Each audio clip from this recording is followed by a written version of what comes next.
இயேசு கிறிஸ்துவின் இனிய நாமத்தில் அன்பின் வாழ்த்துக்கள். இந்த நாளுக்குரிய கர்த்தருடைய வார்த்தை நீதிமொழிகள் 10ஆம் அதிகாரம் 6ஆம் வசனம். நீதிமானுடைய சிரசின் மேல் ஆசீர்வாதங்கள் தங்கும். கர்த்தருக்குள் பிரியமானவர்களே, நீதியான செயல்களை செய்கிறவர்களின் எண்ணங்கள் எப்பொழுதும் தூய்மையானதாக இருக்கும். அவர்களின் மீது கர்த்தருடைய ஆசீர்வாதங்கள் தங்கியிருக்கும். நெருக்கடியான நேரங்களிலும் இக்கட்டுகள் சூழ்ந்திருக்கும் வேளைகளிலும் அவர்களை கர்த்தர் தாங்கி பிடிக்கிறார்.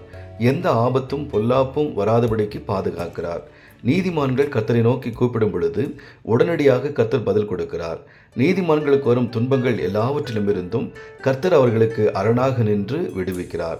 எனவே கர்த்தருக்கு பயந்து நீதியாக வாழ்ந்து கொண்டிருக்கிற நீங்கள் சோர்ந்து போக வேண்டாம். உங்கள் நீதியான செயல்களுக்கு கர்த்தரிடத்திலிருந்து நீங்கள் நன்மைகளை பெற்றுக்கொள்வீர்கள். உங்களையும் உங்கள் குடும்பத்தையும் கர்த்தர் தமது உள்ளங்கையில் வைத்திருக்கிறார். எந்த தீங்கும் உங்களை அணுகாது. இந்த நாள் உங்களுக்கு ஆசீர்வாதமான நாளாயிருக்கும். கர்த்தர் தாமே உங்களை ஆசீர்வதிப்பாராக. ஆமென்.